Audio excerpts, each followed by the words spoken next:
안녕하세요 여러분, 저는 CC예요. 저는 오늘 미국 여행 중에 숙소에 관한 모든 걸 풀어보려고 시작했어요. 저는 대부분 미국 여행에서 호텔 예약 없이 그냥 걸어 들어가서 가격을 물어보고, 가격이 저에게 적당하다 싶으면 그렇게 묵을 것을 결정하는 스타일이에요. 그런 과정에서 아마 여러분들도 조금 궁금해 하실 것 같다라는 것을 이야기해 드리려고 해요. 여러분들 호텔, 모텔, 인이란 이름의 기원과 차이점, 또 때로는 방값에 숨겨져 있는 세금, 호텔 등급의 시스템은 물론 많은 분들이 이제는 알고 계시죠. 그리고 제가 여행 중에 겪은 황당한 모텔 경험까지, 오늘은 그렇게 여러분들과 함께 이 모든 것을 나눠보려고 합니다. 여행 좋아하시는 분들 숙소 선택 팁, 그리고 궁금하신 것들 끝까지 같이 봐주세요. 먼저 우리 여행 중에 자주 보는 숙소 이름요. 호텔, 모텔, 인 다 숙소 이름인데 기원과 느낌이 조금씩 다르죠.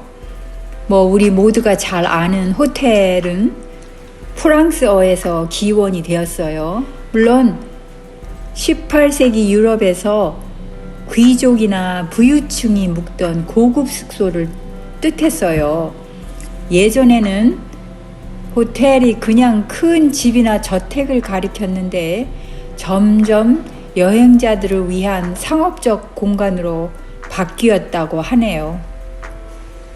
지금은 여러 층으로 된 건물에 레스토랑이나 러비 같은 편의시설이 있는 것을 주로 호텔이라고 하죠. 저는 개인적으로 호텔에 들어갈 때 그 웅장한 느낌이 좋기는 좋더라고요. 그리고 다음은 모텔. 이것은 모터와 호텔의 합성어로서 20세기 초반에 미국에서 자동차 여행이 늘면서 생긴 1920년대 이후에 신조어가 되었어요. 자동차 보급이 많아지기 시작했고, 운전자들, 그러니까 모터리스트라고 그래요. 차를 주차하고 바로 방에 들어갈 수 있는 숙소가 필요했죠. 그래서 보통은 1, 2층의 건물 구조에 주차장과 방이 바로 연결된 구조가 많아요. 그리고 저렴하고 간편해서 저 같은 로드트립 여행자들에게는 참 좋은 선택이죠. 그리고 마지막으로 인이라는 것은 좀 오래된 느낌이 들긴 해요. 과거에 제가 영문학을 전공했을 때 그때 처음 배웠던 단어예요. 중세 영국에서 시작되었는데, 원래 여행자들이 말과 마차를 쉬게 하면서 하룻밤 묵던 여관 같은 것을 뜻했다고 했어요. 말하자면 현대판 개념에서는 민박과 같은 거예요. 인키퍼라는 주인이 손님을 따뜻하게 맞이하면 여행자는 가족과 같은 분위기에서 그 지역 특별한 숙소를 갖게 되는 거지요. 이렇게 셋 다 숙소라는 특징이 있지만 기원과 용도가 달라지면서 여행 스타일에 따라 고르는 재미가 있기는 있어요. 그리고 어디를 가든지 모텔이나 호텔에 물 트는 수도꼭지가 다 달라요. 저는 지금 이 물 트는 수도꼭지 샤워 쪽으로 어떻게 물을 돌리는가 여러 번 시도를 하다가 그 샤워 꼭지 끝을 밑으로 당기니까 되더라고요. 숙소의 이름과 거기에 따른 가격의 등급도 다르잖아요. 여러분도 아시다시피 호텔은 1스타부터 5스타 호텔까지 있는 것, 그런데 사실은 그 원스타 호텔이나 파이브스타 호텔이 가는 지역마다, 가는 나라마다 때로는 우리가 기대한 것보다 다를 수가 있어요. 예를 들면 베트남이나 남미에서 파이브스타 호텔은 미국에서 우리가 기대했던 파이브스타 호텔과는 전혀 질적으로 다르다는 것을 여러분들은 알고 계셔야 돼요. 그렇게 숙소의 등급도 중요하지만 가격 이야기도 빼놓을 수가 없지요. 저는 호텔이나 모텔에 붙는 세금을 진짜 히든 차지, 숨겨진 비용이라고 생각해요. 방값을 물어볼 때 방값만 보면 $99, 100불이라고 말했어요. 그런데 계산할 때 세금이 이것저것 붙어서 가격이 조금 달라져요. 예를 들면 이번에 제가 묵은 포트 스미스 아칸사에서 묵은 한 군데 방값이 99불, 100불이라고 이야기했는데 세금을 다 합쳐서 얼마인가 물어봤더니 113불 61센트가 나왔어요. 사실은 제가 호텔이나 모텔에 묵을 때 저의 기준 금액이 한 100불 정도의 호텔에서 묵는다, 그런 예산이 있거든요. 그래서 그거는 괜찮겠다 싶어서 그 호텔에 묵기는 했는데 세금을 보니까, 계산서를 보니까 시티 텍스, 카운티 텍스, 스테이트 텍스, 그리고 심지어는 투어리즘 텍스까지 그렇게 붙어 있더라고요. 그런데 그 호텔을 온라인으로 예약을 할 때 총 금액이 아니고 그렇게 텍스가 붙기 전에 금액으로 호텔을 예약하면 마음속으로는 호텔 값이 괜찮다라는 생각이 들기도 하지만 실제로 계산서를 받아보면 그런 히든 차지가 꽤 되는 경우가 참 많이 있어요.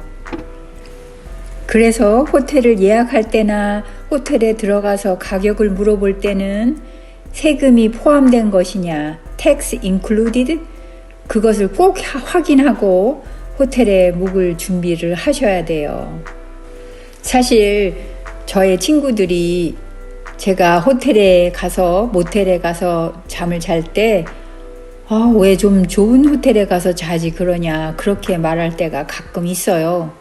그러면 제가 하는 말이, 사실 내가 사는 집이 최고급 호텔인데 굳이 바깥에까지 나와서 호텔 등급 타령할 필요가 뭐 있냐, 그러면서 웃지요. 이렇게 이날도 저는 포트 스미스의 한 호텔에서 잠을 자고 또 여행을 떠났어요. 제가 여행을 떠날 때 다음 정착지의 계획은 세우고 가지만 이날은 리틀 락이라고 아칸사의 수도로 출발하는 길이에요. 길가에서 미국에서 쓰레기를 수거하는 모습을 사진을 찍을 수가 있었어요. 저렇게 길가에 쓰레기통을 내놓으면 쓰레기차가 와서 기계로 들어 올려서 쓰레기통을 비우고 떠나죠. 저희 동네도 마찬가지예요. 그렇게 해서 이곳을 떠나고 또 다음 여행 정착지까지 운전을 해 가서 여행을 계속 합니다. 그리고는 해가 저물면 숙소를 찾아서 들어가지요.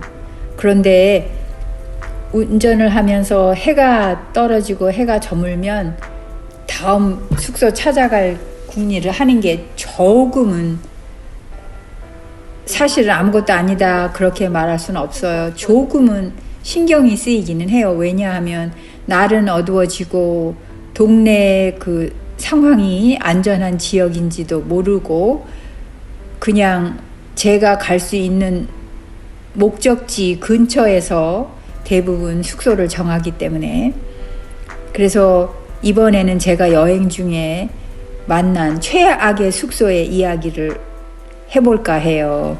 이건 정말로 잊을 수 없는 경험이 되었어요.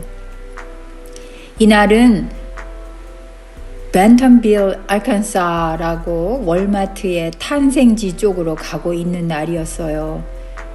날이 어두워지면서 숙소를 찾아야겠다는 생각을 하면서 갔지요. 사실은 벤턴빌까지 가면 숙소가 비싸거나 이미 차 있어서 자리가 없을 수도 있다는 생각에서 벤턴빌 한 3마일 떨어진 로저스, 알칸사의 도시로 들어갔어요. 그래서 그 도시에서 모텔 가까운 곳이 어디 있는가 내비게이터로 찾아서 어느 모텔에 가려고 했는데 바로 눈앞에 또 그 내비게이터가 보여주지 않은 허름한 모텔 하나가 눈에 띄더라고요. 그래서 들어가서 가격을 물어봤더니 가격도 굉장히 저렴했어요. 그리고 세금 포함한 가격이냐 그랬더니 그렇다 그러고 프론트 데스크에서 물어볼 여지도 없이 그 모텔의 정황을 볼 때에 아침을 주는 모텔은 아닌 것 같고 값이 쌌으니까 물론 그래서 그냥 뭐 허름한 모텔이긴 하지만 이미 날은 깜깜하고 밤이 되었으니까 이곳에서 묵어 가자 싶어서 체크인을 했죠. 그랬더니 캐시를 낼 거냐 크레딧 카드를 낼 거냐 물어보더라고요. 그래서 나는 캐시가 없다. 캐시를 요새 가지고 다니는 사람이 어디 있느냐 그랬더니 그래 그럼 크레딧 카드로 내 그러더라고요. 그래서 크레딧 카드로 금액을 결제했어요. 제가 낸 돈은 68불 69전 그냥 총 금액만 적혀 있었지 뭐 앞전에 다른 호텔처럼 뭐 텍스나 그런 것이 전혀 없었어요. 그래서 가격이 싸니까 그냥 몇 시간 아침까지 눈 붙이고 가면 되겠지 싶어서 체크인을 하고 들어갔어요. 첫인상은 나쁘지 않았어요. 오래된 건물이긴 했고 단층 건물이었지만 깔끔하게 정돈되어 있고 마이크로웨이브랑 작은 냉장고도 있더라고요. 그래서 싸구려 모텔 치고는 꽤 괜찮네 하면서 여러분들에게 제가 낸 영수증 보여드릴게요. 이렇게 호텔 영수증 같지 않고 그냥 일반 그로서리 샵에서 물건을 살 때 받은 영수증 같은 것을 받았어요. 그리고는 첫인상은 나쁘지 않다 싶어서 사진도 몇 장 찍었죠. 진실은 그 다음부터 드러났어요. 커피를 마시려고 물을 끓이려 했는데 마이크로웨이브에 전기가 안 들어와 있어요. 그래서 할 수 없이 제가 가져간 인덕션과 저의 커피 포트를 꺼내서 커피를 끓였죠. 잠시 탁자에 앉아 있다가 이제 자야 되겠다 하고 이불을 들쳤는데 오 마이 갓, 침대 시트가 제가 과장하는 것이 아니고 한 1년 이상은 빨지 않은 것처럼 찌들어 있더라고요. 무지하게 더러웠어요. 정말 황당했어요. 등급이 낮아도 이건 너무하잖아요.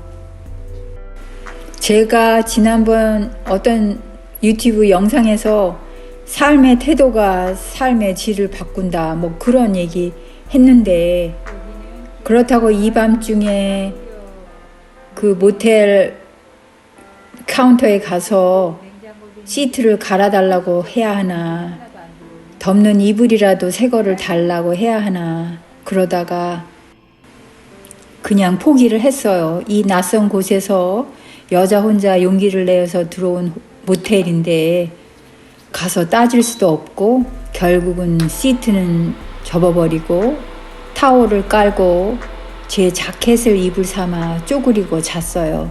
주변 환경도 모르고 동네가 위험한지도 모르는 상황이라 빨리 아침이 와라 하는 생각뿐이었죠. 다음날 아침 체크아웃을 하면서 사무실로 갔어요. 키를 돌려줘야 하기 때문에. 간밤에 카운터 앞에 있던 직원은 안 보이고 그분도 간밤에 슬쩍 얼굴을 보긴 했어요. 어떤 아저씨가, 미국인 아저씨가 계셨어요. 어젯밤에도. 그래서 그분이 잘 잤냐고 물으시더라고요. 그런데 속으로 여기를 얼른 빨리 빠져나가야 되겠다라는 생각뿐이었어요. 그래서 그냥 어깨를 으쓱 하면서 얼버무렸지요. 키를 반납하려고 왔다고. 그런데 어디서 왔냐고 묻더라고요. 그래서 I live in Oklahoma. 나는 오클라호마에서 산다고 했죠. 보통 체크인을 할 때 제 운전면허증을 보여줘야 하거든요. 그런데 그 직원이 아니 원래 어디서 왔냐고 다시 묻더라고요. 그래서 나는 한국 사람이다 했더니 충격적인 반전이 나왔어요. 이 모텔 주인도 한국 사람이라는 거예요. 뭐라고요? 그 순간에 할 말이 많이 생겼어요. 그러면서 제가 하는 말이 내가 이 세상에 태어나서 가본 모텔 중에서 최악의 모텔이었다. 시트가 너무 더러워서 더 않고 쪼그리고 내 자켓을 덮고 잤다 라고 말하면서 이해할 수가 없다고 그랬죠. 그랬더니 그분이 하는 말이 하우스키핑 하는 사람이 가끔씩 그렇게 엉망으로 한다고. 그런데 그건 가끔씩 엉망으로 하는 게 아니라 전혀 돌보지 않은 것이었어요. 제가 살면서 여러 군데 여행을 해봤어요. 캐나다, 물론 미국은 마찬가지고요. 그런데 약간 대도시가 아니고 주변 도시에서 이렇게 모텔이나 주유소 사업을 하시는 한국 분들이 가끔 있어요. 그런데 대부분은 그분들은 본인들이 직접 운영을 하시고 경영을 하시는데 어떤 분들은 뭐 영어의 문제도 있으실지도 모르겠지만 매니저나 관리인을 고용을 해서 하는데 혹시나 이 모텔 주인이 되신 분이 소문을 통해서라도 제 유튜브를 보시면 그분의 모텔이 왜 수입이 없고 망해가는 모텔이 되어가는지를 알 수 있을 것 같아요. 저는 이 모텔 주인이 한국 분이시라는 것에 참 많이 놀랬고 그분들에게 약간 안 됐다는 생각이 들더라고요. 남의 나라에 와서 이렇게 사업을 하시는데 직원이나 관리인들이 그분들의 기대에 못 미치게 일을 하시는 것을 알고나 계신지 그분들이 가지고 계신 모텔을 점검하기 위해서 모텔을 방문을 하시는 건지 사실은 모텔을 방문한다고 하셔도 그냥 모텔 방문을 열어보면 멀쩡하게 깨끗해요. 침대 시트를 열어보기까지는 해야 하는가 싶었는데 제가 이번에 가보니까 침대 시트까지도 다 열어봐야 되는 거였잖아요. 저는 오늘의 이야기는 여기서 마칠게요. 세상에 내가 인생에서 경험한 최악의 호텔의 주인이 한국 분이었다는 것에서 너무 충격을 받았어요. 이 미국이라는 먼 땅에 와서 사업하시는 분들 힘들지만 잘 견뎌 보세요. 사랑합니다. 방문해 주셔서 감사해요.